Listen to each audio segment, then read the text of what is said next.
Hi, everybody.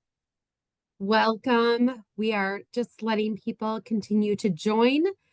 Happy May Celiac Awareness Month. We're so happy you could join us today. My name is Rachel Lieberman. I'm the director here at the Celiac Disease Center. I am joined by an amazing group of people who I will introduce as each speaker comes on.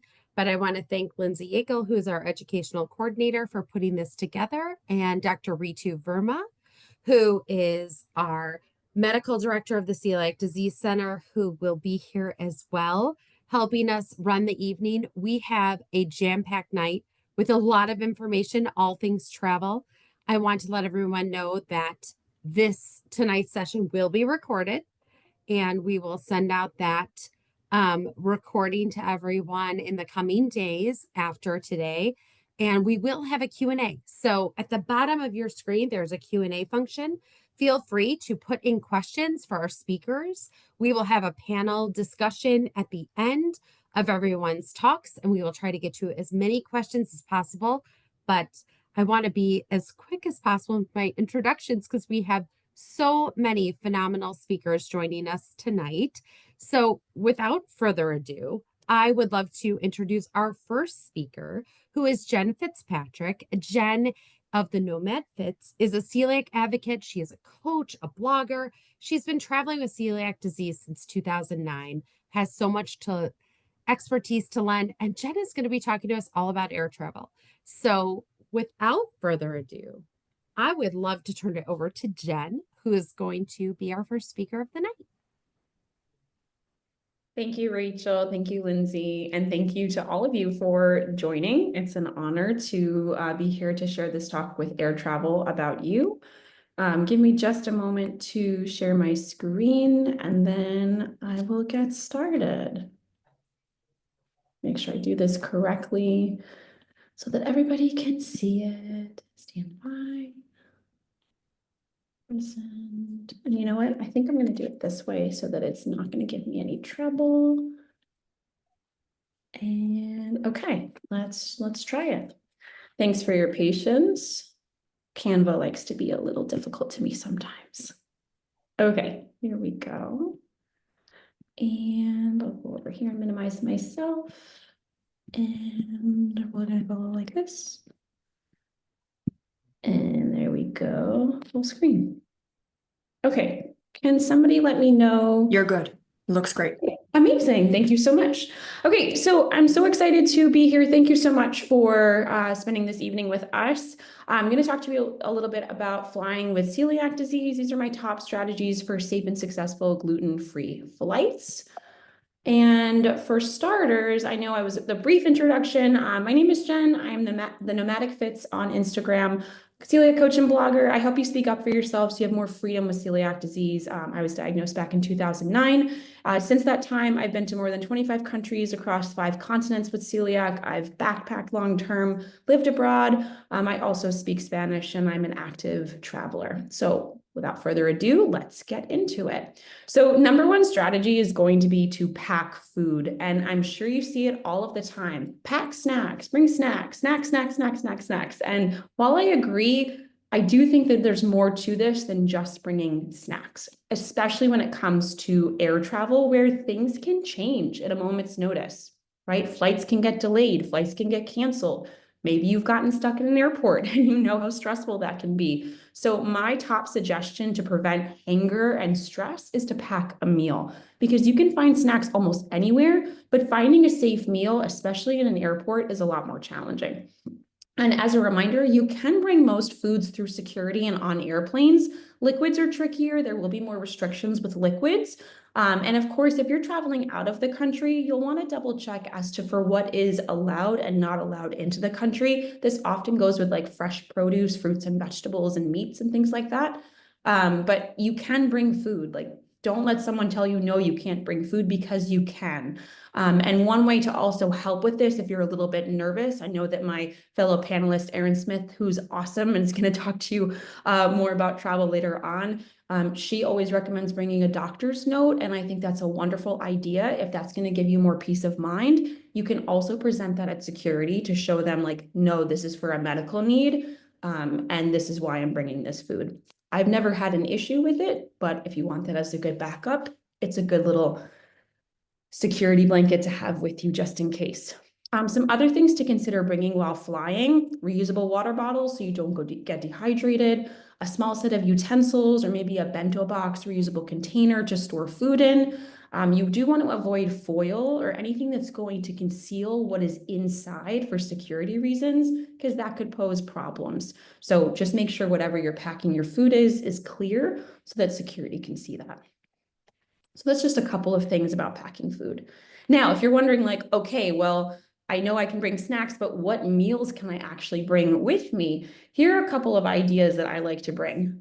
Chicken salad sandwich or wrap, turkey roll-ups with avocado, sliced cheeses and cold cuts, like build your own charcuterie board, a cold macaroni or veggie salad. You can also do one of those microwavable oatmeal or soup cups, like from Bob's Red Mill, Dr. McDougall's, or Lotus Foods. You can either ask for hot water or ask it to be heated up for you while on the plane, or maybe utilize a microwave in an airplane lounge. Excuse me, in an airport lounge. And then finally, my favorite hack is that leftover gluten-free pizza makes a fabulous snack or meal. If you don't mind cold pizza, this is the way to go. One thing that I will also recommend is a packet lunch bag. This has been, I don't like using this word, but it really has been a game changer for me personally when traveling, so that you don't have to worry about frozen water bottles leaking or ice packs leaking. This lunch bag has ice packs built into it, so you can freeze this actual bag the night before you go somewhere, and then it keeps food cold for many, many hours. It's been really, really convenient. I brought a sandwich with me on an overnight flight to London, and it was still cool and, you know, fresh when I opened it up for my breakfast when they served croissants, because I could not have the croissant and I had a sandwich instead. These are available in multiple sizes and on Amazon. Okay, my strategy number 2, call ahead for airline meals. Now, unfortunately, airline meals are not a guarantee, so please don't rely on them as a 100% sure deal that you'll have food for longer flights. They are something that you can request, but even when you request it, sometimes they still don't make it on the plane. So you still want to plan for backup. Airline meals do need to be reserved in advance. So once you book your flight and make your reservation, you want to call the airline or use their online system to make that booking for a gluten-free meal. And then you always want to follow up about 48 to 72 hours before the flight. You can't just show up to the ticket counter or to the gate and be like, I'd like a gluten-free meal, because they may not be able to do that for you. Most chances they may not. Gluten-free meals, just for your information, are made without gluten-containing ingredients, and they should have the symbol or the label GFML when they're delivered to your seat. So they do this by seat number, so it's always good to make sure that you're in the seat that you were assigned.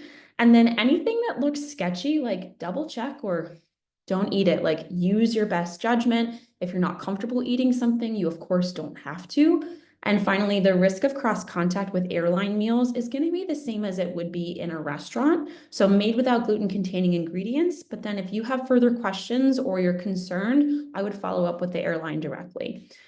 They're kind of a hit or miss, to be honest with you. Sometimes they're great, sometimes they're not. This one was on Qatar Airlines, and this was pretty decent. You can see the gluten-free bread has minimal holes, so, you know, right there, we're counting that as a win. But this salad was good. It had some dressing, and I could read the ingredients on it, a little bit of fruit. And I think this was like chicken and rice under here. So it's something, right? Hit or miss, sometimes they're great, sometimes not so much. Okay, and then my strategy number 3, because I'm trying to keep this short and sweet, it's plan to pivot, because if you've traveled before, or maybe you're not a big traveler, you just always have to be prepared for something to change, especially with air travel. And in today's world, like, things happen, right? Delays, changes, last minute, gate changes, or your flight gets delayed or it gets canceled and you have to go to a hotel. Like, it's better to be prepared so you aren't left hangry and frustrated, but at the same time, you can't plan for everything. So when this happens, it's always just good to say, okay, this happened, I'm going to pivot. okay, what's my next step? What's my next move? So if you do get stuck somewhere, it's always good to look for like cafes, quick service shops, like a Hudson News, All About Pain, anything where you can grab something, some type of food to keep for later, especially if you don't know what's going to happen. So like I'll always grab like a yogurt or fruit or anything with protein that will, I know, keep me a little bit more full. And if something's not open, you could always check and try a different gate or a terminal, but just be mindful that they may close overnight if you get stuck somewhere overnight, and that could mean going back through security. Additionally, when things have to pivot or when your plans change, having an emergency kit with you in your carry-on is also a really good idea. I started doing this when I was backpacking abroad in 2019, and this really helped me when our plans would change. And I always knew I had my stuff with me. So like I always had tea with me. I always had earplugs so that I could, relax and decompress. Electrolyte packets are a good idea, headphones, a sleep mask, any over-the-counter medicine that you prefer to have with you in case you don't feel good. It's just nice to have like a small pack of your go-to items with you in case the worst should happen, so that you're not worried about just kind of some like basic comfort things. My last tip I will be adding is a bonus tip about airport lounges. This has been a really fabulous way to get free food. If you don't know anything about them, just something to consider. Could be a good way to get free food. But I just wanted to keep that short and sweet. So my top three, again, that is planning your food to pack more than just snacks. That was item number one. Packing food, again, meals more than just snacks. Number two, call ahead for those airline meals because they're not a guarantee. So you want to be prepared, and airports are notoriously not great for celiac safety. So again, that's where the meals come in handy. And then planning to pivot. Things might change. Travel's unpredictable, but it's okay. You can do this. Just be prepared and know that it's going to be okay. And this too shall pass. Thank you so much for listening. If you're interested in more celiac advocacy, so you can keep traveling and having more freedom and spontaneity with celiac disease, please feel free to follow me. I am on Instagram the most at the Nomadic Fits. And thanks again for listening. Awesome. Thank you so much, Jen. That was great. And I love the side chat happening. So much good advice along, which is great. The celiac community is wonderful. And I encourage you guys to keep connecting and then utilize that Q&A for our speakers. We will have a panel discussion for all of our speakers so that you can they can answer things. But Jen, that was awesome. I am so excited to kind of shift gears from air all the way back into our cars, which it's that time of year, summer road trips. And we have Erin Smith. I think a lot of you know who Erin Smith is, but Erin Smith, she is a passionate advocate for individuals with celiac disease. She is the founder of Gluten-Free Globetrotter. And as many of you know, Erin was diagnosed with celiac disease in 1981, and she has spent her life navigating a gluten-free lifestyle and inspiring others like you to do the same. So I am so excited to welcome Erin on with us, who's going to share some more tips for road trips. And I'll turn it over to you, Erin. Sure. Thanks, Rachel. Can you see my screen?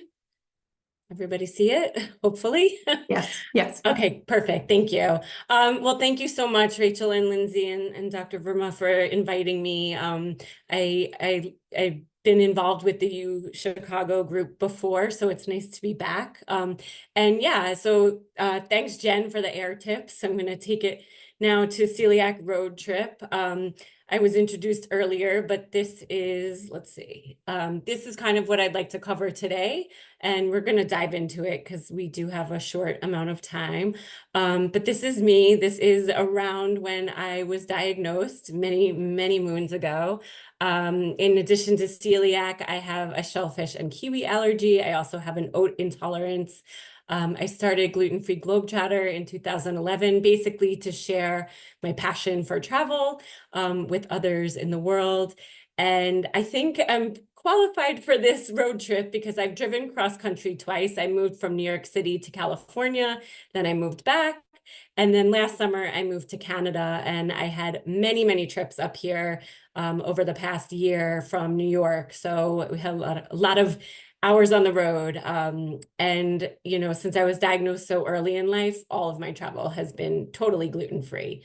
All of the countries, states, and continents, and now living in 2 countries. So my biggest tip to start, and this is really not just for the road, but also if you're going overseas, but, you know, planning and researching your route ahead of time, you know, get to know, you know, maybe what highway you're going to take, if there are rest stops along the way, but start this research before you get in your car. I think it'll help you have a little bit of peace of mind that when you're on the road and you're getting really hungry, that you know there are places that you can stop along the way.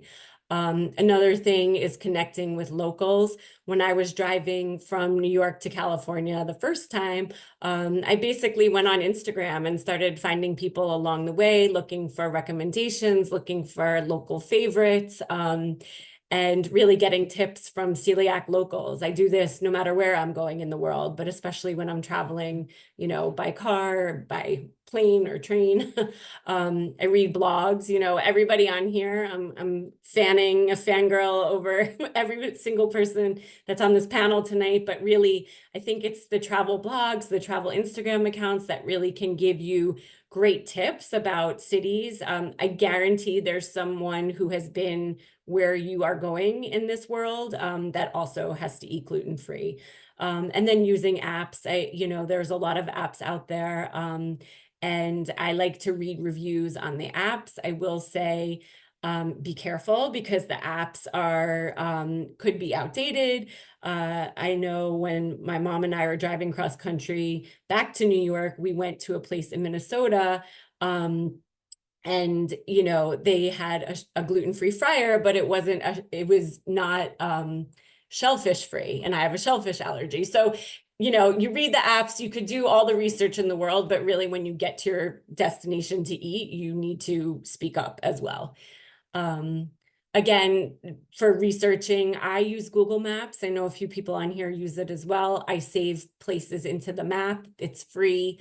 I save restaurants, supermarkets, rest stops along the way. I really wanted to see some very kind of quintessential American sites when I was driving cross country. And so I would, you know, kind of plan the sites we were going to go see, but then also look for places to eat. And I will say we had a lot of meals in the car that were made from cold cuts and gluten-free bread bought at Walmart, but it's what kept me safe along the way in a very long car ride.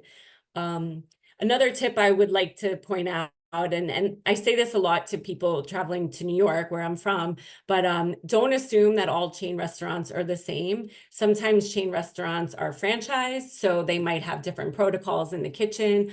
Or if you're going to a chain restaurant at a rest stop as opposed to a freestanding location, they could have different protocols in the kitchen. So you need to be really mindful of that and ask questions. You know, I know a lot of people like fast food. If you go to a fast food place in an airport or in a rest stop, you know, they might not have a dedicated fryer as they do in your hometown location.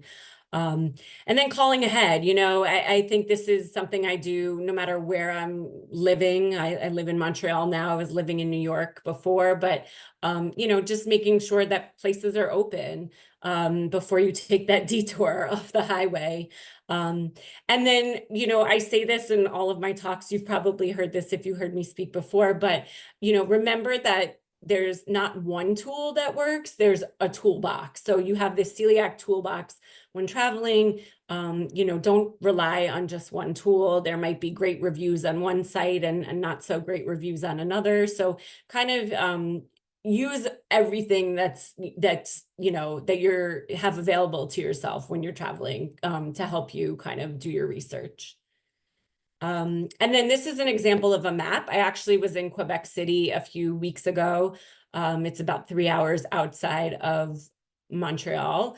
There was not anywhere good to stop along the way from Montreal to Quebec City, but we packed a ton of food, even though it was only 3 hours. But then I made this map of my location. So, you know, I put my hotel on there. I put dedicated gluten-free, and I put gluten-free options. So I do this for wherever I'm going. And I did this when I drove cross country, and it's really helpful to kind of like do this research ahead of time, or just save it on the go. If you're scrolling and you find something, I save it to the map automatically. And then packing essentials. I mean, this is so much of what Jen said kind of relates to the car, except in a car, you can have a big, huge cooler and nobody's going to take it away. But, you know, I always prepare that you're not dining out, but you're dining in your car. Just because you never know. I know when I was like kind of in the middle of the country and, you know, crossing Wyoming, there's not a lot of food there, and there's not a lot of people there, and there's not a lot of restaurants. So, you know, that's when I would rely on going to a supermarket, going to Walmart, you know, buying stuff in the supermarket, putting it in my cooler.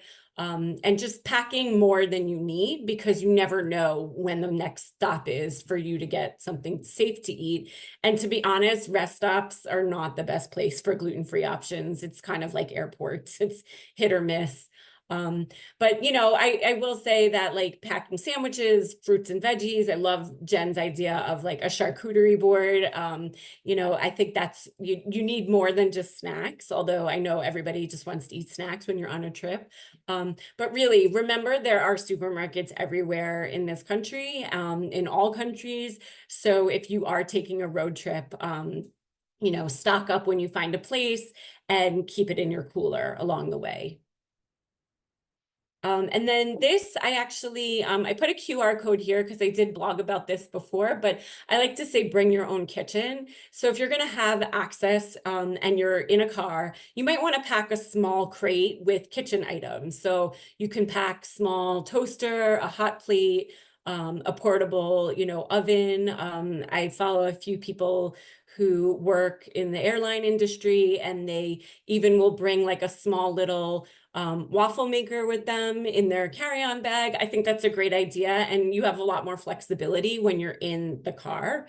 Also, some other things to think about: reusable toaster bags. I've been seeing those at like the end cap of a supermarket aisle. They're just so you can kind of protect your own gluten-free bread in a shared toaster oven. New sponges and a roll-up cutting board. But I kind of recommend just building a little kit. And if you're going camping or you're going to stay at an Airbnb somewhere, you can throw this in your car and bring it with you. And then I like to say, like I said, think about not dining out, but dining in your car, or thinking outside of the restaurant box, you know, going to local supermarkets. More and more, I'm seeing pharmacies have a small supermarket section where you might be able to find like cheese and boar's head meat, and kind of build a meal. I like to call it a gas station meal, where you're kind of like picking and choosing. There might be boiled eggs, there might be a little cheese that's prepackaged. So kind of making it happen. And this applies a lot to rest stops on the highway. You know, it's not always easy. But now, you know, there's better labeling. You could find gluten-free jerky. You can find gluten-free nuts. You could kind of like put this meal together on the road. This is an example. I got, you know, fruit from a hotel, some peanut butter and banana chips from Justin's, and then a jerky with gluten-free pop chips. And then share your experiences. And again, this is something I do whether I'm flying or driving, or just dining locally here in Montreal, or even in New York City.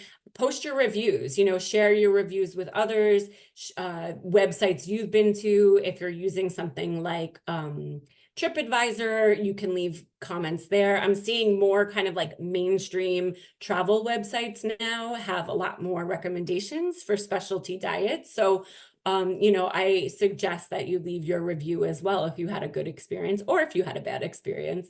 And then pay it forward, you know, share your experience with others. If people reach out to you on Instagram or, you know, through groups, connect with them.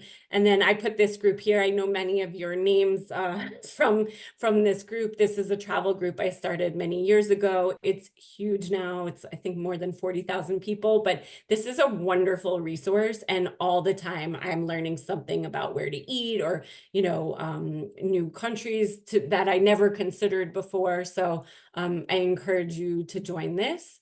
And this is how you can connect with me. I love reaching out and connecting with others from around the world. So feel free to email me or Instagram me or, drop me a message on my blog. But I really appreciate, being here tonight. And I thank you all for your time.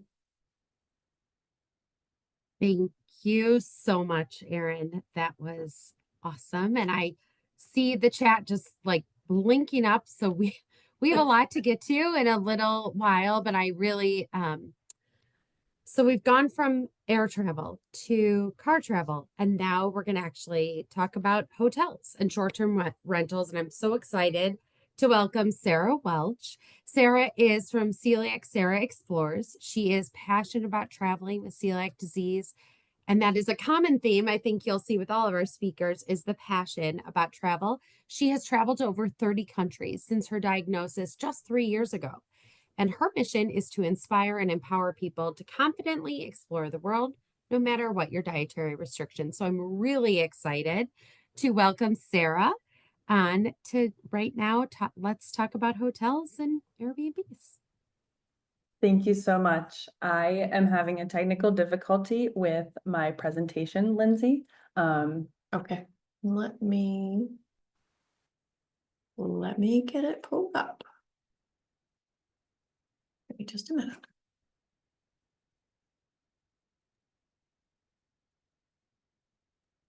While Lindsay is doing that, I just want to encourage everyone again, and it's up, but use that Q&A. We'll be getting to that at the end of the program. Thank you so much, Rachel. And Lindsay, I was able to get it. I think it heard me. I said, it's not working, and then it started working. So Perfect. Right. thank you. And thank you, Rachel, for the introduction. And I'm so excited to follow Jen and Erin, who are such amazing advocates in the celiac travel space, and to build on everything they were talking about, diving into hotels and short-term rentals. This is such an exciting topic, including all of the topics we're talking tonight, because 3 years ago when I was diagnosed with celiac disease, this was something that I really wanted to learn about. And it was really hard being diagnosed. So since then, I have traveled to 31 countries and 5 continents. And I began sharing my celiac travels in 2022. And today specifically, we're going to talk about hotels, short-term rentals, and other resources. So for hotels specifically, over the last 3 years, I've stayed in many hotels. And some of the major hotel chains have specific allergen commitments. So I highly recommend looking those up specifically if you have other questions about the details of those, because they do change a lot all the time.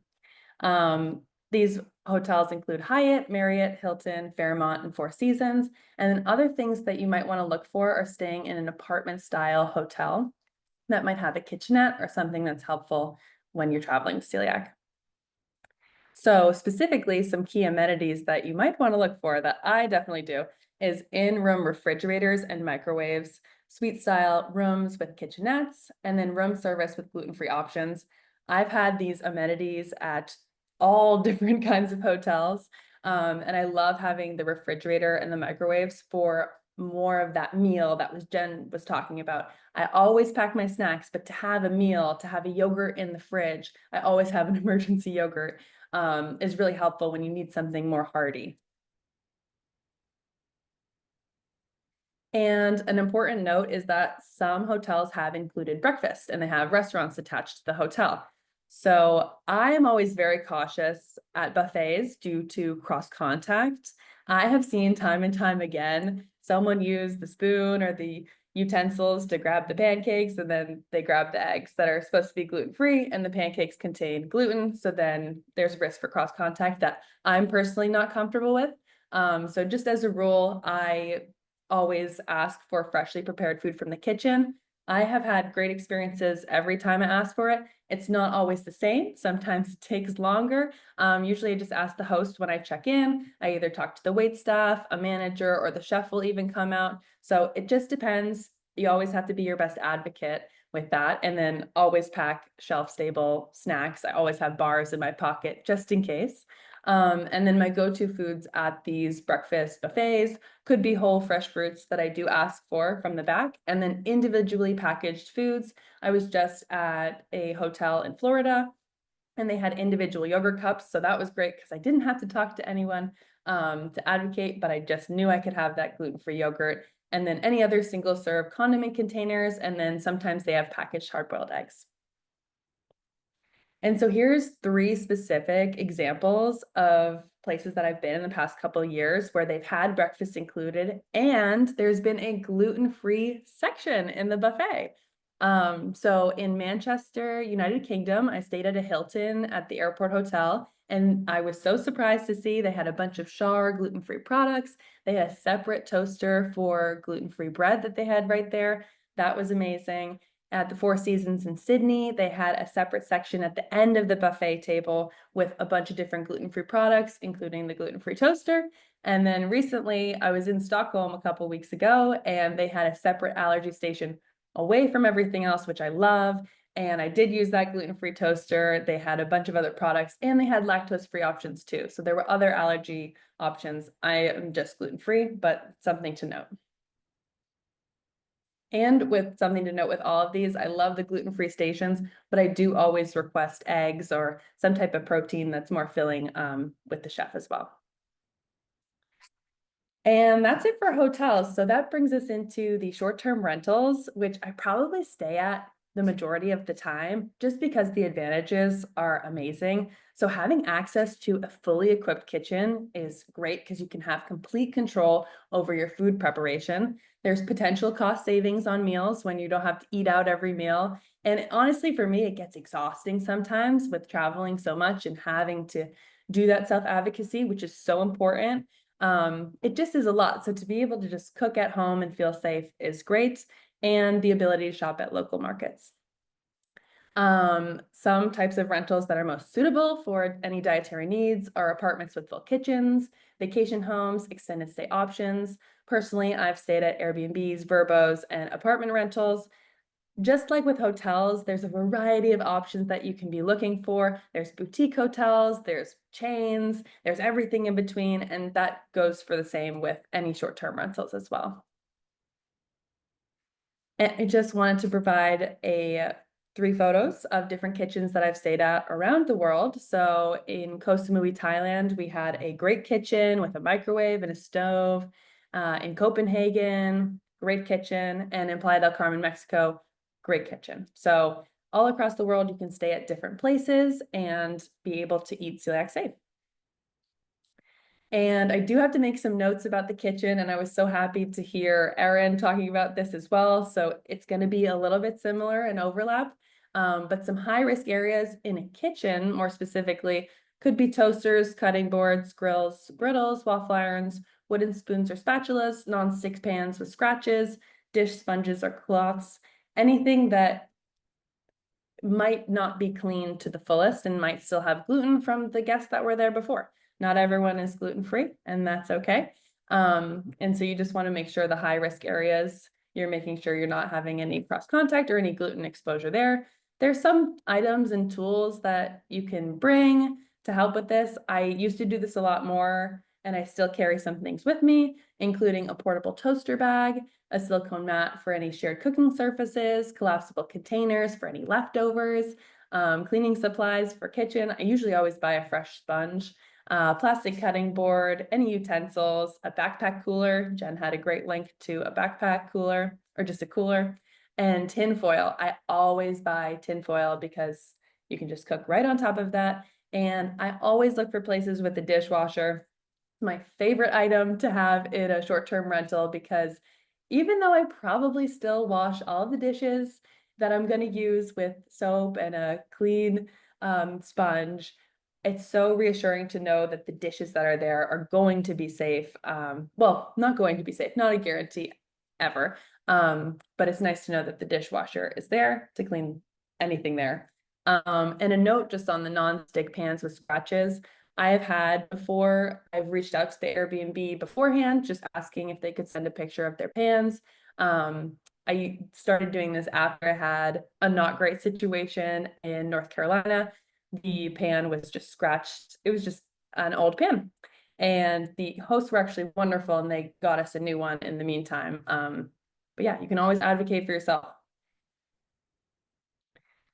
And then before booking, I recommend looking for any nearby grocery stores with gluten-free options, dedicated restaurants, or other restaurants that offer gluten-free options. Building on Erin, I also use custom Google Maps. I add pins for my hotel, and then I will add in the restaurants around there. Actually, usually I add in the restaurants and other attractions, and then I try to find a hotel or an Airbnb or short-term rental that's in the vicinity so that I can make my trip a little bit easier. There are mobile apps for finding safe restaurants, including Find Me Gluten Free, Atlee, Spoken, and many more. Like Erin was saying, these are just tools in your toolkit. This is not everything. I was recently in France last week, and I had my map all figured out from different blogs and different influencers and different apps. And the restaurant ended up being closed for the day that I needed it. Things happen. Things change all the time when you're traveling with celiac disease. So knowing that you have a plan B, I had an Airbnb with a kitchen. I felt safe. I had food. Everything was okay. But yeah, here's some tools in your toolkit. And some key takeaways: with a bit of planning, communication, and the right tools, safe and enjoyable travel is possible, which is so exciting to be able to share with you, because 3 years ago, I didn't know if that was possible for me when I was initially diagnosed. And staying at a hotel or apartment can really enhance your trip, and you're able to experience a beautiful place that you haven't been to before, or you are going again, and you're able to be traveling with celiac. And self-advocacy is always essential. You can find me at Celiac Sarah Explores on Instagram, TikTok, YouTube, or wherever you find your content, and my email's here. And I have some exciting trips coming up, and I'm so honored to be here tonight and to be with such a great panel of celiac travel speakers. So thank you. Awesome. Thank you so much, Sarah. Those are great tips, and it's been fun watching your journey and all of your travels. So thank you. I want to bring up now Lindsay Yakel, who is our educational coordinator, but Lindsay herself has great tips on trains and also all-inclusive resorts. So I am going to turn it over to Lindsay. Yes, thank you. I do not have a presentation, and I'll explain why. Pretty quickly, you will see that my train conversation kind of goes back to other people's conversations, and all-inclusives kind of come back to that as well. So train travel kind of is along the lines of car travel. So if you're doing a road trip, very similar, you're going to handle things pretty similar on a train trip. So the first thing you want to do is research the company that you're using and find out if on the route that you're taking, there's a dining car or a cafe, and if so, what options they have available. I can tell you this. Typically, trains don't have too many gluten-free options. So that's what takes us into our next part, which kind of goes back to the road trip conversation, where you're going to pack. You're going to pack your snacks, you're going to pack meals, you're going to bring a cooler. Coolers are allowed, ice packs are allowed, all that is allowed on a train. So that makes it a little bit easier than flying. So again, it's pretty similar to when you're traveling on a road trip. So you're going to pack just like Erin already told us. All the things that she said about road trips, you're going to treat a train the same way. You may find that there are some gluten-free options on a train, but again, it's very limited. I looked at Amtrak, and the first thing they say is, we don't have much. They're very straightforward, put it out there that it's for train travel, it's not great, and they encourage you to pack your own. So that's kind of where we are with train travel. Think about it like your road trip and pack accordingly. But you definitely can check into your route and see if there is a dining car or a cafe car, and if they happen to have some gluten-free options. And let's see, then let's talk about all-inclusive resorts.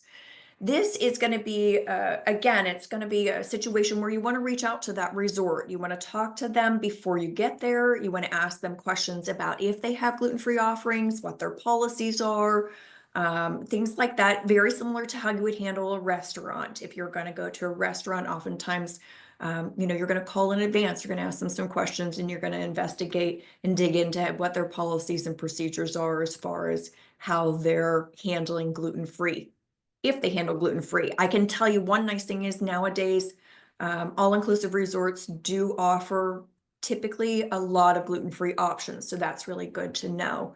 And then once you're there, once you're at the all-inclusive resort, you've talked to them, you know that they have gluten-free offerings, you're comfortable with them, then I would say continue to advocate for yourself at each and every meal. Make sure that you're talking to the servers, if their policy is the chef comes out and talks to you and works with you directly, go through that process. Whatever their processes are, make sure you do that at each and every meal to make sure that everything is being handled properly. Again, it's very similar to restaurants and how you handle restaurants.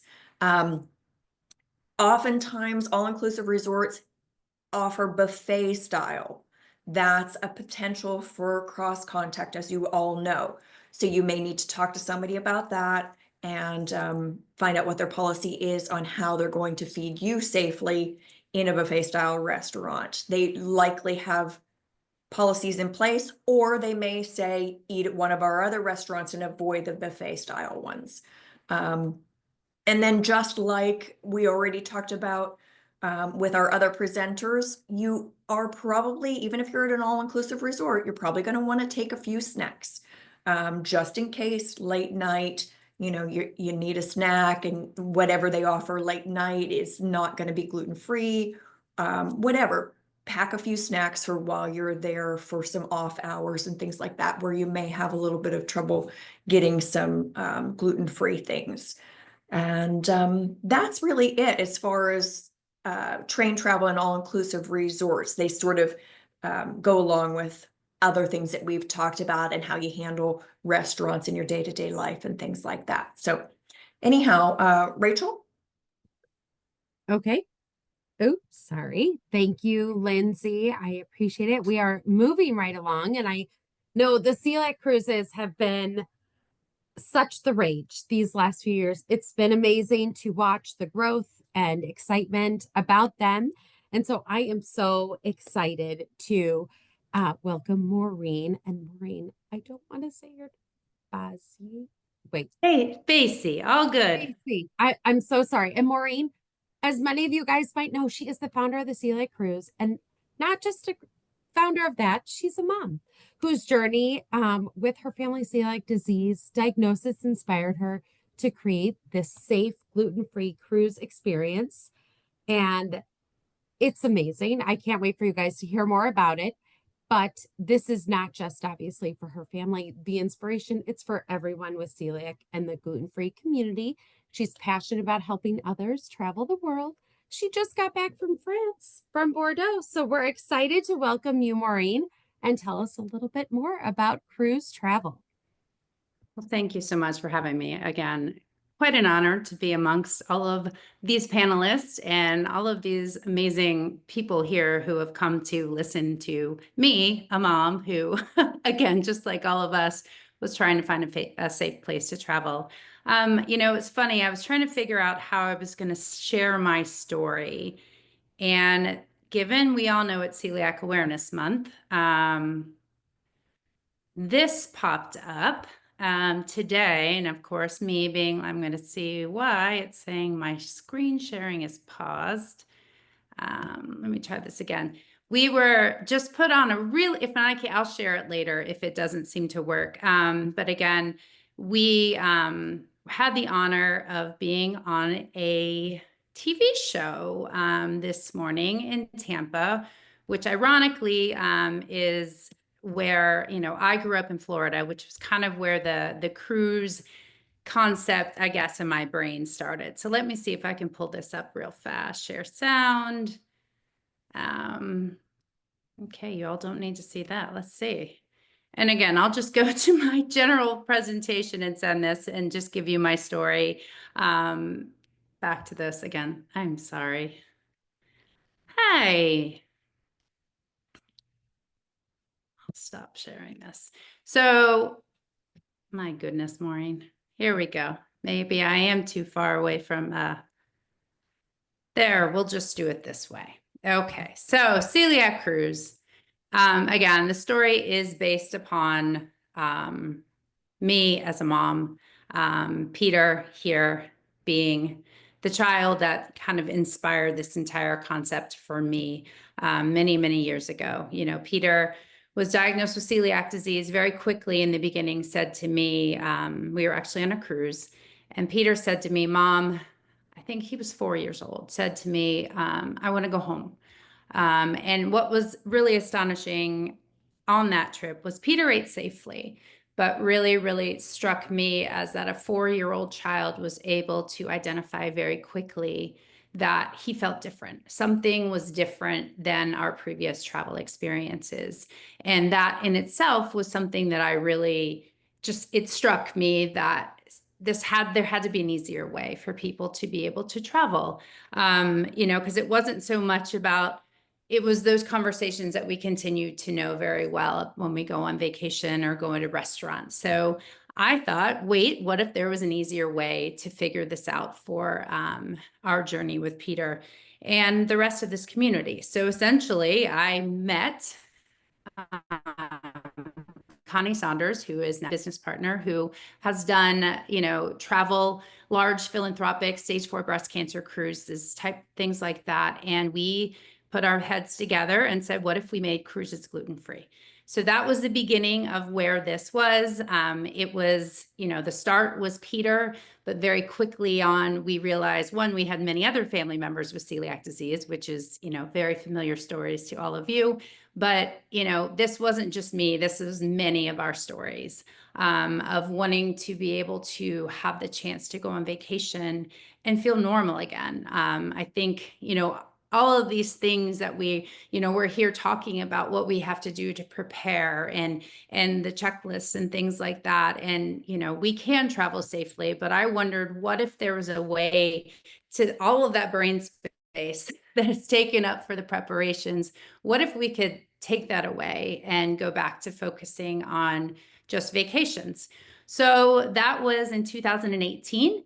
And essentially, Celiac Cruise began. We had our very first cruise in January of 2020.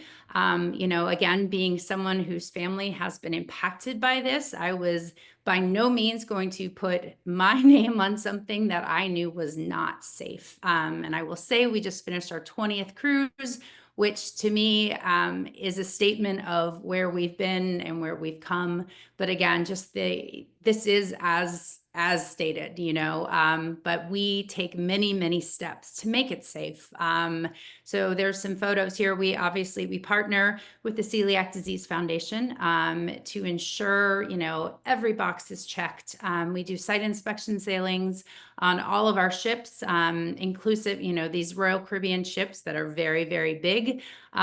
We, you know, have made amazing relationships with many, many of these traveling chefs that actually stay with us. They travel with us. So, you know, what a great feeling for me to know that Chef Fred is back again for his, you know, the 14th celiac cruise on Royal Caribbean, because he's done this before. He's executed this safely, and he's also made it taste amazing. So that's been, you know, a really neat, just to watch people want to be a part of this, as opposed to that traditional feeling of, you know, being a nuisance and a pain and an inconvenience. But prior to, when we sail before the actual cruises, every single crew member that is involved in the food and beverage portion of this is trained. They learn what celiac disease is, which, you know, I personally hope that there is some trickle down from this to people starting to understand. So, you know, what will happen is, yes, people will cruise without celiac cruise, but at this point, we've trained up to, I think the final number is like 23,000 crew members since 2020 of our first cruise. So when you think about that volume and that impact people are leaving this, going to different cruise lines, they're going to resorts, things like that. But we hope that they take that few minutes of education with them on celiac disease and understand when someone shares this with them at the start of a meal. But we train the dishwashers, guest services, the kids clubs, things like that. Play-Doh is taken out of the kids club, so parents can know that they can drop off their kids, and they really can know that every box was checked. Ingredients are reviews, the menus, things like that. So we close the galleys on these large ships. So the Royal Caribbean ships will have 3-deck dining rooms, and essentially we occupy all of the top deck, which would be deck 5 traditionally, and each dining room has its own galley. So what will happen is that galley will be made gluten-free for the duration of our cruise and will remain that way for that. So, again, and there's signs, no gluten allowed, all the things that we like. And again, those words, mandatory celiac training, makes me very, very proud.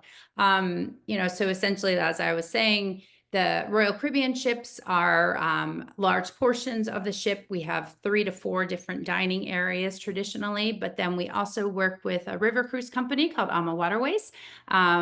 Those are dedicated, the entire ship is gluten-free. Many of you on this call were just with us in Bordeaux, so can speak to the amazingness and again, the commitment. It makes me very proud that the captain eats gluten-free for that week, so everyone is gluten-free from the, your room attendants to the captain. And they, obviously in the beginning have a little, oh, I don't know how this is going to taste, but by the end of the week, they're pretty amazed. And they're like, oh, it was amazing and not so bad, is what we hear. So it's really neat that, those galleys, all the gluten is removed from those ships, and, the entire ship is replenished with gluten-free items. So you can know that there's no place to go without any risk. So then again, the other ships have the private dining rooms and venues, as I explained.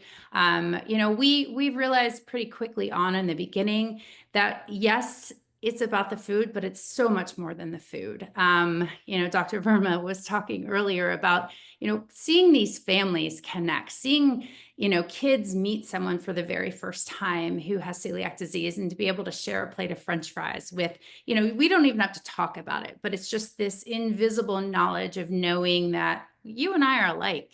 So we've really, kind of built on that. And we have a lot of, gatherings for kids to just get together.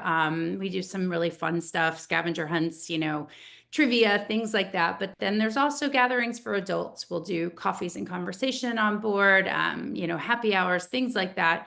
So people have the chance to share their stories, because we all have a story, whether it's you, whether it's, you're a caregiver, whether you're a parent, a child, it's everyone has a story. So I think it's a pretty powerful experience to be able to do that. Very early on, it was very important to me that I had the opportunity with all of these people to give them accurate education and knowledge. Obviously our social media channels are amazing for all these travel things and things like that, but sometimes there's false information about how we're living. So we always make sure we have a medical community leader like Dr. Verma, who is joining us actually on our cruise in June in Northern Europe. So that's an important piece of this. By no means do you have to go to this. It's not required.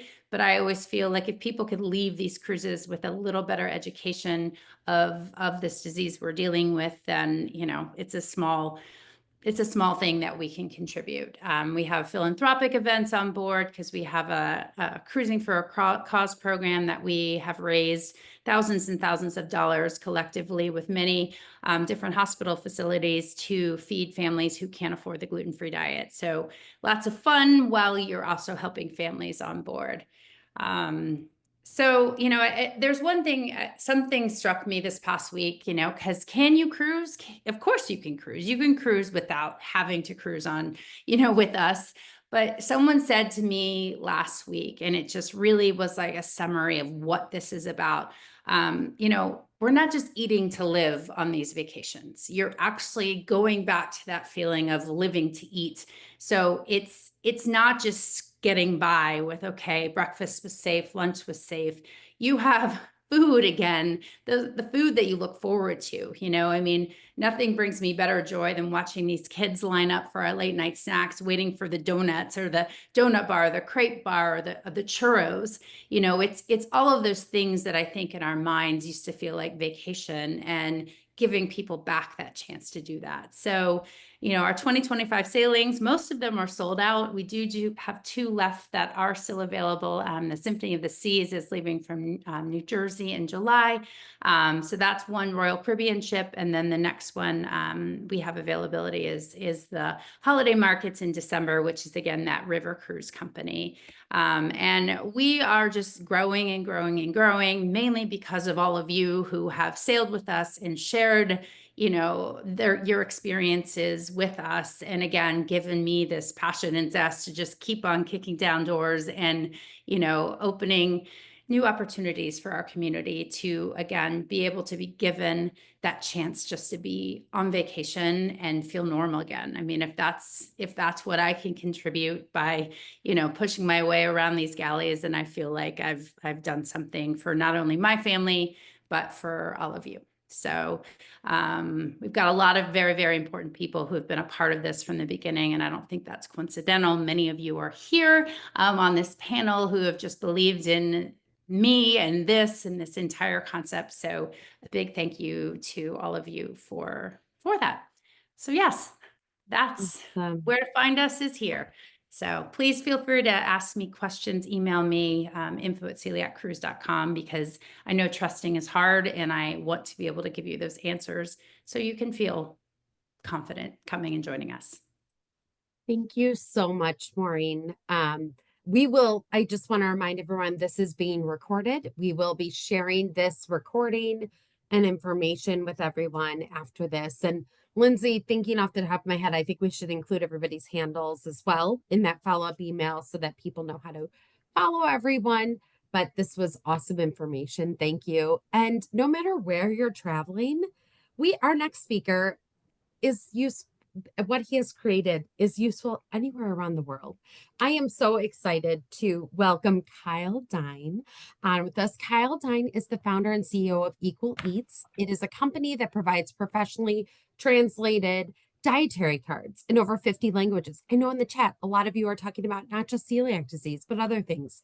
And I think Kyle could talk to us about all of those things, but these cards help individuals with food allergies, celiac disease, other dietary restrictions communicate their needs clearly while dining and out and traveling all over the world. So Kyle, we'd love to have you join us and tell us more about them. Wonderful. Thank you so much. What a panel. Now I'm dreaming about cruising. So my mind, I'm going to try to get back on track here. That was wonderful. Really just honored to be here. Happy Celiac Awareness Month, everybody. My name is Kyle Dine. I'm the founder, the CEO of Equal Eats, and we specialize in translation cards for people with celiac disease, but also with food allergies, other dietary restrictions as well. So I'm going to be covering dining cards in general, giving you some tips, some strategies when dining out, not only just domestically, but around the world as well. So I'll dive right into it. And at the end, I'll kind of explain more about Equal Eats and our cards as well. So I do not have food allergy, or I do not have celiac disease myself. I have multiple food allergies. I'm allergic to peanuts, tree nuts, egg, fish, shellfish, and mustard. So I have quite a long list. But I married into celiac disease. I met my wife when I was 21 years old, and it opened my mind to the world of celiac. And ever since, we've been sharing a kitchen with multiple toasters, multiple cutting boards, and we make it work with allergies and celiac disease all in one house. I'm an educator for kids. I have the privilege of going around to schools across North America, educating about food allergies and celiac disease, and helping kids understand what they can do to help support their friends with different dietary differences than them. I'm also the CEO of Equal Eats, and I love to travel. It lights up my life. Currently, I'm abroad. It's what time is it? It's 3 in the morning in Slovenia right now where I am. So I'm just happy to be awake at this point of the day, of the night, and to be with you. But I'm usually traveling, so really, really thrilled to be here. And if I start to nod off, please, please give me a shout. So I'm going to go through a couple of just general dining out tips. And I know that most people here have gone through this. You've been diagnosed or you're caring for a loved one with celiac disease, and you become pros, right? Firsthand experience doing this day in, day out. So a lot of this will be reminders, and maybe I can add some extra insight too. But I do think setting yourself up for success is a really key point for me. And that is doing a little bit of work ahead of time before you go out. And it's that planning that you do beforehand, where you're going to go, having things in place in terms of maybe it's a map, maybe it's using an app like Spoken or Find Me Gluten-Free, dining confidence, communication tools, and I'm going to go through all of these in details today, and then talking about dining cards. One of the things in terms of pre-dining planning is essentially, I like to have a checklist, especially with traveling. We offer one on Equal Eats, and I can pop it in the chat at the end here, where it's chronological of things that you should be thinking about a few months before you book your trip to 1 month, 1 week before, and it can really help you just make sure that you've checked all those boxes, whether you have your insurance in check, and more. For me, I think one of the most important things is communicating with my travel group, and that is my wife's celiac disease, my food allergies, what that actually looks like if something happened, if you were to be gluten, what is the process and how can they help you? And I think that's a really important, honest conversation to have. I'm personally, I love spontaneity. I love those big surprises when traveling, but not with food. I like to have my food pretty buttoned up before I even go. That's my personal preference. So I do my research in advance. I'm looking at restaurants beforehand. I love TripAdvisor as well, where you can actually go on and search through reviews. And if you search through reviews, a word like celiac, you will find all of the reviews where they mention it, good or bad. So I do that type of research, and then I make an itinerary of what are the places I'm going to probably go to and set myself up for success.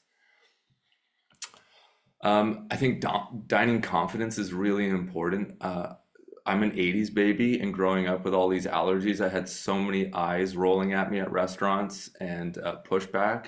And it took a lot of strength and trial and error, unfortunately, to actually get that confidence firsthand. And maybe that's where you're at too, is that it feels like you're a burden when you ask for accommodation. But trust me, you are not the first. The service industry, they are there to serve. They are there to make sure that you eat safely, that you eat well. So sometimes it takes some time in our heads to actually own it and really confidently say, hey, I have this condition, it's celiac disease. Here's some info. It's about, I need to avoid gluten and these other foods. And then hopefully they will meet you halfway. The most important thing though for me is that when I take it seriously, so will they. That is kind of my mantra. When I'm over the top joking about it or not taking it seriously, dismissing it, they'll probably do that too. So for me, it's really important that I'm assertive with my accommodation and needs. I also think it's important to work with, not against. So instead of having an attitude for me where it's, I demand this, it's like, I try to be really friendly. I'm willing to work with you. Typically, things like chicken, salad, it's fine for me, but I still need to watch out for this and this. So kind of meeting them halfway can really set yourself to bridging a good relationship and getting some safe food. Communication tools, as much as we're very capable humans, right, of communicating our restrictions and needs, it can be tough. Restaurants are really, really busy places, especially abroad where you have language barriers. It makes it even tougher. So if you are traveling abroad, learning some key phrases can be a great starting point. Google Translate can be a helpful resource, especially using their Google Glass feature where you can have things translated for food labels. That can be very helpful on their app, as well as dietary translation cards, which you can actually hand then to the chef, to wait staff, to make sure that they understand what are your restrictions and what they can do to help keep you safe. Now, why is that important? Especially when we're pretty capable, we can learn how to communicate in different languages. As I said, restaurants are incredibly busy, and you don't want to get lost in that shuffle. Your message, your needs are really, really important, especially getting that message directly to the source, to the chef. I don't know if you've ever had a game of broken telephone at a restaurant where you tell the server, you tell the host, and then the message gets somehow to the kitchen and multiple chefs, the sous chef, and you get a plate that isn't compatible for you, that isn't safe. So to make sure, especially for me, I have multiple things I avoid, that list doesn't get broken in the chain to the chef is really important. Also calling a spade, and that this is not an intolerance for me. It's not a sensitivity. It's not a preference. It's not a pickiness. I have this, and chefs really appreciate when they know what they're dealing with, and it helps them use the correct process for safety in the kitchen. So that's also what a dietary card can help with. There are fantastic options out there. I am a cheerleader of all of this. It helps us all keep safe. So Legal Nomads is one resource. They do digital downloads with a lot of information on celiac disease and what to look out for cross contact. So great resource. Celiac Travel, they do free cards, and it's a great resource as well. For me, I wanted to do something a little bit different with dining cards and make it very inclusive to everybody. Because I have food allergies, my wife has celiac, I have friends with special diets, religion-based diets, you name it. So we specialize in a whole range of different cards that helps call a spade a spade. They're available in 52 languages, so it covers most of the globe. But the thing I'm most proud about is that it's effective and accurate, and that they are plastic. They're just like a credit card. We have professional card printing machines pumping these out that are taken seriously. That weight, that feel. They're accurate in that we have every single word translated by a professional translator, then proofread by an expert proofreader, and then reviewed finally by a native speaker of that language to make sure it's not too technical. It's going to work in a food service setting in Vietnam. So we take a lot of time, a lot of process to make sure that this is the best translations and most accurate for you to stay safe. We have different options from plastic cards, which are really popular, ID cards where you can actually have your face, your emergency contact info. If you're like me and you're packing, you're thinking, you're traveling last minute, you can just get a print at home card the night before or on your trip. And we also have the Equal Eats app on iOS and Android where you can just toggle through different languages on there through a subscription and access it right on your phone. So whatever your choice, we have a lot out there, but for me, the most important thing is that you're doing something to advocate for yourself, to communicate effectively with confidence that you can get sick, that this could ruin your trip, this could ruin your vacation, and that's not right. So whatever you choose, whatever you do, do make sure that you have a plan in place to communicate effectively and enjoy this beautiful world and stay safe. Thanks so much, everybody. Awesome. Thank you, Kyle. I don't think I fully realized where you were in the world right now. You're a rock star. And thank you so much. That was amazing. I'm sorry we woke you in the middle of the night. I would love to welcome all of our panelists back on screen. If you can get back on camera so we can answer some of these questions. It sounds you guys have like the biggest fan club in our chat. So many of you. It's been fun to watch the engagement, and I appreciate people exchanging information. I actually, one of the questions in our Q&A was really interesting to me because while we talked a lot tonight about personal travel, professional travel is, there are many professions with travel involved. And how would you handle where dinners, you don't have as much control? And so I'm looking to any of our panelists. Maybe Erin, I'll let you start. I'm going to put you on the spot, but just how to handle professional travel and navigate that where you have a little bit less control with dinners and everything. So I was living in New York and traveling back and forth to Portland, Oregon, every 4 to 6 weeks for too many years. But when I was doing that, I kind of had my list of places that I trusted locally in Portland. And Portland is a really great city for being gluten-free.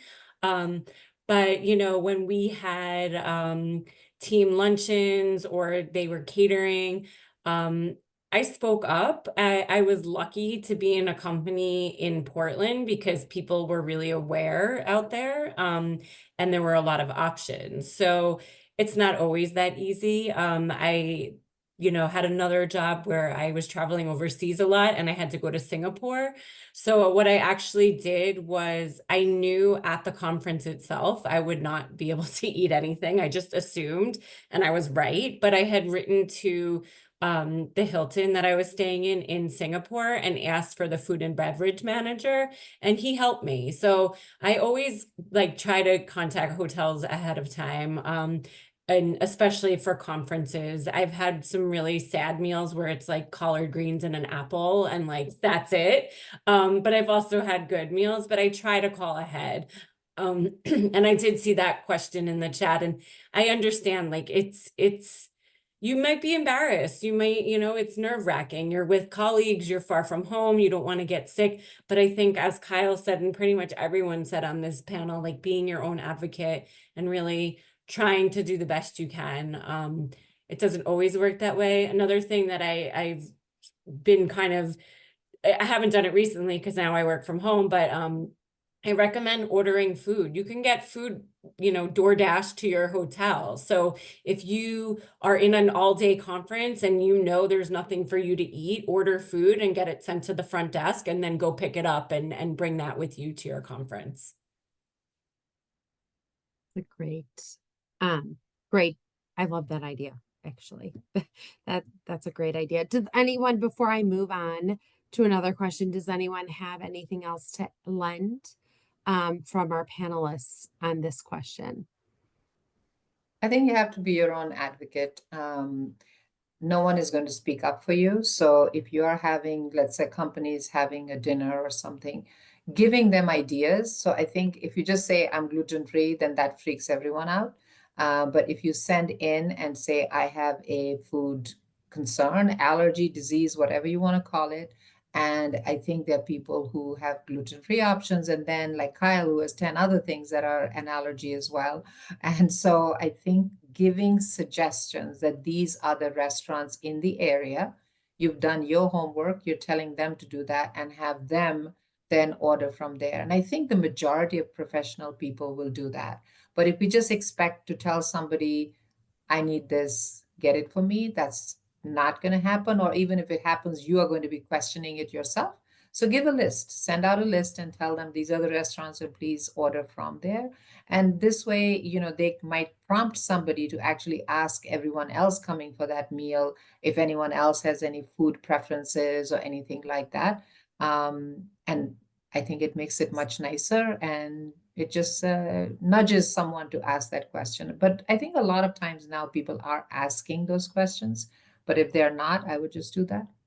Yeah, that's great. So I have a fun question. I kind of want to go to every panelist.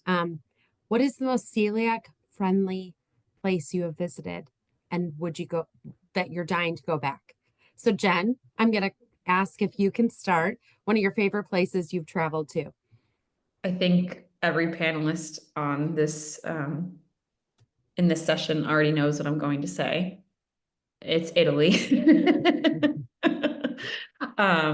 I've been both pre and post-diagnosis, 3 separate times, pre-diagnosis 3 separate times. And I can say, especially in cities like Florence, Rome, Milan, didn't miss out on a single thing, not a single thing. All the pizza, pasta, gelato that I had, you know, that I thought was completely off the table, literally when I was diagnosed, was all available in delicious celiac safe form. So that's my number one. That's awesome. And Sarah, what about you? Oh, Italy is such a good one, Jen. So I agree with that. But to pick a different one, Australia was such an amazing country for eating gluten-free. I just found it to be relatively easy to get around. The lack of language barrier with most people speaking English, and I have English as a first language. That helped a lot for sure. But I had a lot of great gluten-free bites there and was able to indulge in all the gluten-free products there, like gluten-free Tim Tams. I don't know if we have any Australian people on this call, but they're passionate about their gluten-free products. That's awesome. And Kyle, what about you with even your wife? Like, what is a favorite country that you have been to as a family? Well, I'm gonna have to be, I have to advocate for the country I'm in right now, Slovenia. It borders Italy, so we get a spillover Yeah. of a lot of great stuff. But Slovenia is not as touristy. It's a very, very sweet, small European country that has a high prevalence of celiac. There's a great patient organization here, a nonprofit.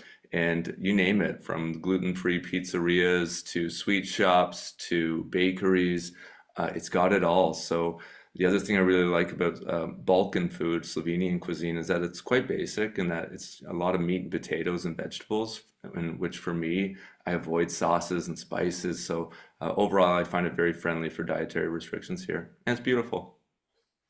Right. That's awesome. And Maureen, maybe we could take it from even to the water. But a favorite, whether it's a cruise or a country that you visited.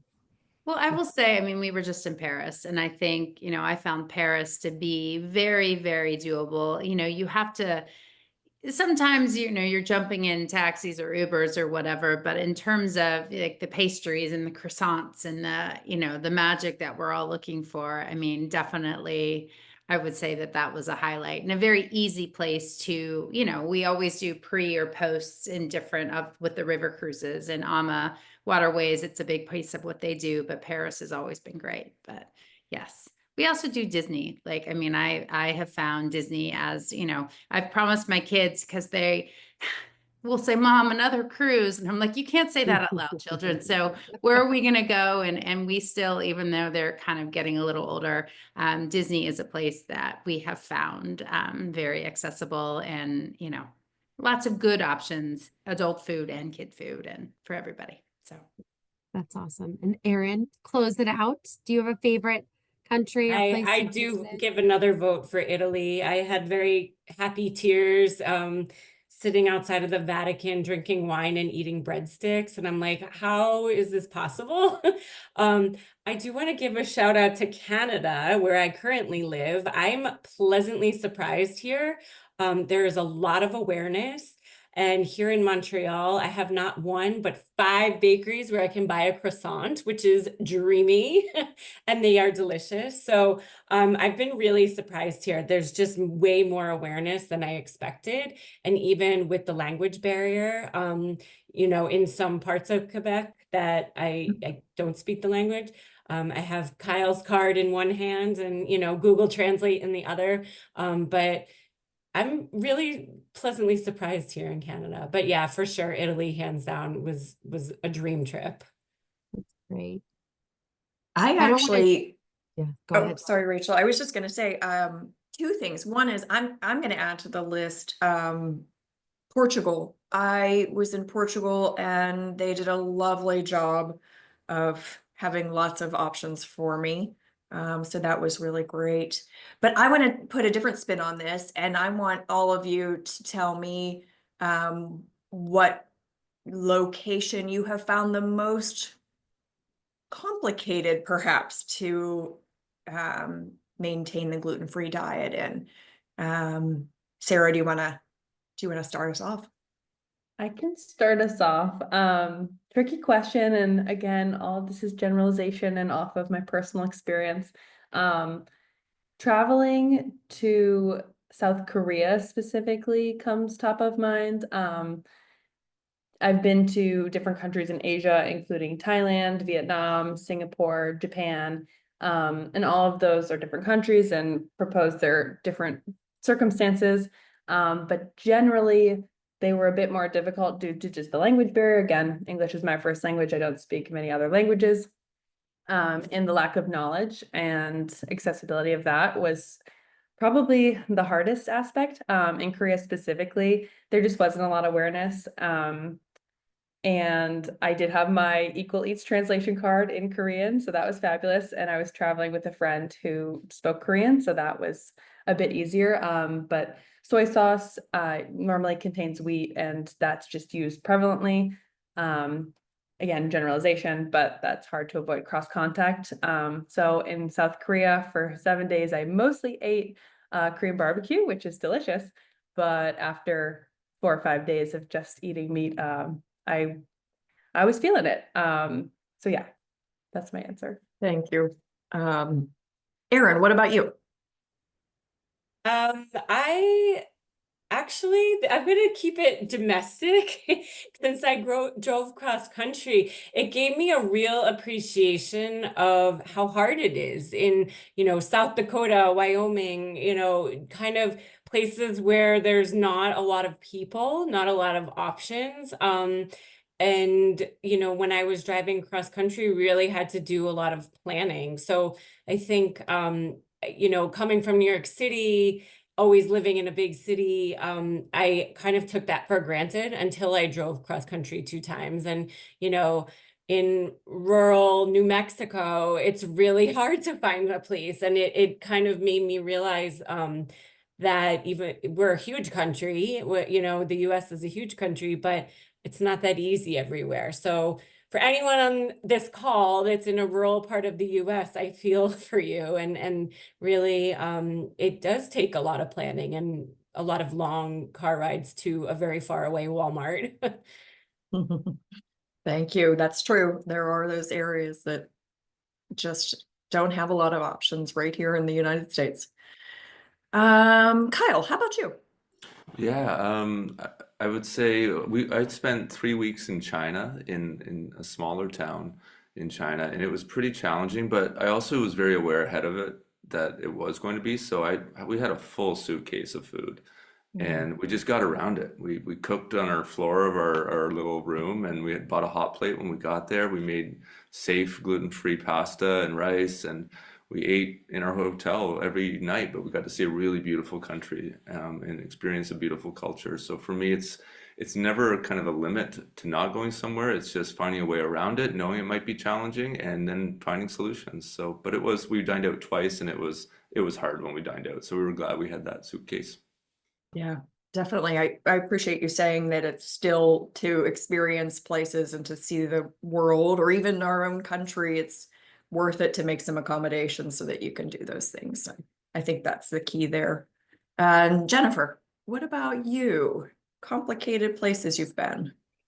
I have to agree with what everyone has said so far.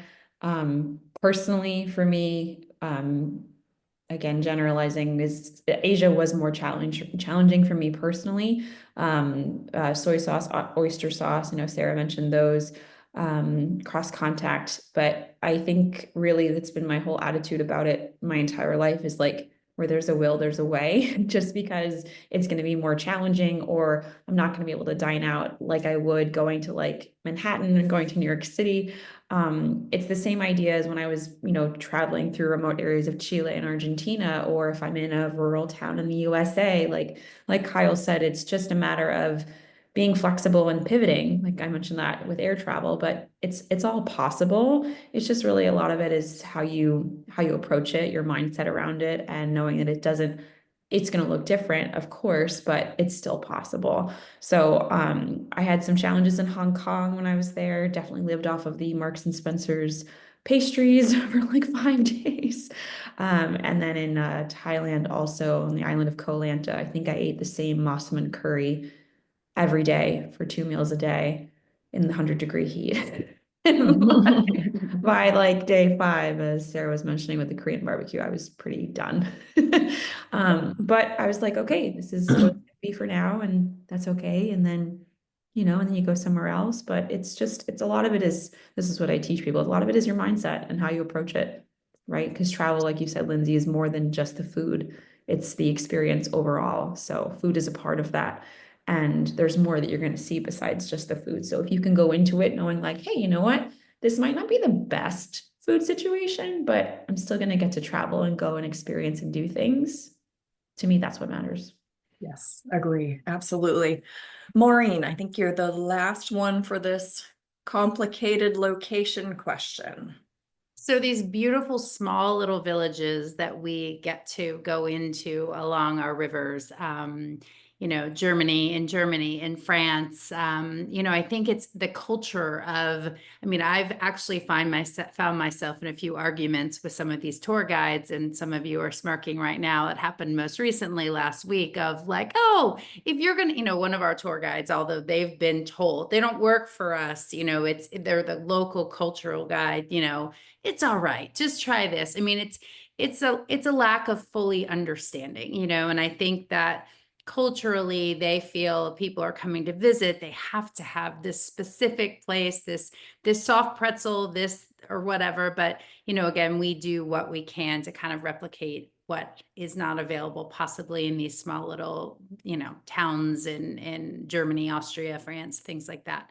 But then Alaska too, I have to say Alaska. Many of, Alaska is one of our most popular cruises. And of course, we want to offer, magical places that we can set up along the way. But, then we go and find out that, they're doing things like boiling their crab legs in flour and things like, textural things that they're trying. So it's the charm is there, but again, that's why we offer the beauty of having that cultural experience on the ship. So you're still getting the same cuisine you would on land, but just there.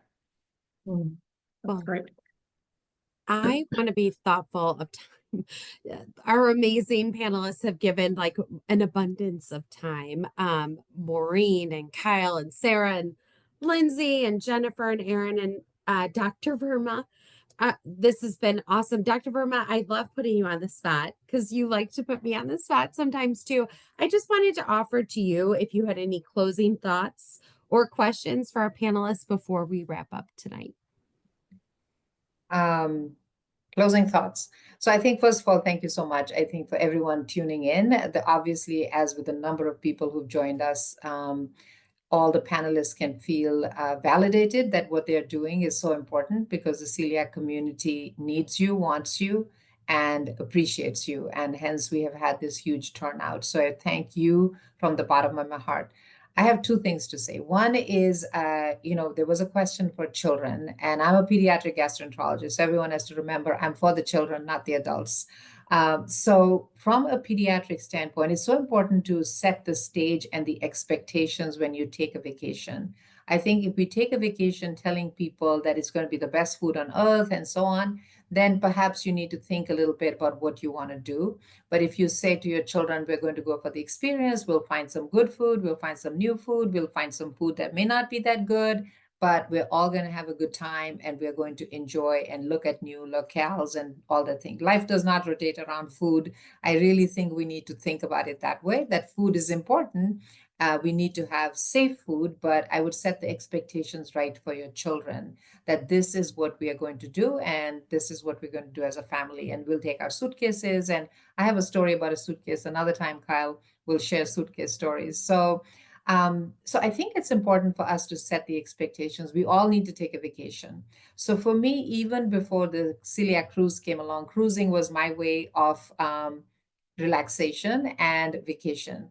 And the main reason, Maureen, it wasn't the food, it was because I could disconnect when I'm on a cruise. No one can bother me. Now, unfortunately, Wi-Fi is there and everyone can bother me, but that was the reason. But I'll give you a sort of a little snippet of when I went on this cruise, one of the celiac cruises, and was with my daughter who has celiac disease, who also has peanut, tree nut allergies, and is also a vegetarian. So all of these things, and she's a foodie and she loves food. So there was a combination, and I was kind of nervous about going on the celiac cruise and like, okay, it's going to be gluten-free, but will we have whatever? And it truly, I can tell you from the bottom of my heart, she had the best week, or whatever days we were on. She had the best week because she really could get all these choices on board. One thing I don't think I ever shared with you, Maureen, but I talk about that to my patients all the time. What really was so impressive for me at the buffet line. So of course there's gluten-free and gluten on this cruise. So it's not just gluten-free alone, but that dining hall is. But the buffet And clearly everyone tells you that there is gluten-free there. But there were people, so the entry line, it has always stuck in my brain. And I tell all my patients that made me say, this is safe, almost made me cry. And nothing makes me cry, but that did. At one end, when you enter that line to get to the buffet, there was a person there who clearly knew. And then there was a person at the other end. So there was a person directing from one end, and there was a person. So that person on the other end would not let anyone come in from that line. Anyone who had a plate would not. It was a one-way thing, and you had to not bring a plate with you. So there was nothing that's going to happen that was gluten-free that was there. And I just looked at it and I said, wow, this is somebody who could arrange this, thinking about it on all angles. I would have never thought you need two people on two sides, because people will enter from that end as well. And that made it safe. That made it so safe. And I now think of cruises in a very different way. And I think that is the sort of peace of mind as a mom I got on that cruise, was like, okay, my daughter is going to be safe from a peanut, tree nut, vegetarian, and a gluten-free standpoint. So I think when we think about vacations, we want peace of mind as parents, that our children will be safe. And that's what we want to get at, but we also want to enjoy. So let's not make food, if there are some mishaps that happen, they happen. We learn from there and we move on and enjoy the vacation. But I just want to thank the panelists, and whatever you're doing, I hope today has made you feel really validated, that the amount of time that you're spending, look at the number of people that joined us, look at the chat that's been going on, everybody's engaged and so on. So I thank you from the bottom of my heart for what you're doing, and keep on doing what you're doing. So thank you. You guys are amazing. Thank you to our panelists. Thank you to everyone who participated. Happy Celiac Awareness Month. And we are excited. We'll be sharing, obviously, future education, but we will be posting this event very shortly. And we'll make sure to put all the handles in our follow-up so that you know exactly how to follow everyone. So you guys are amazing. Thank you all. Thank you. Thank you. Have a great night.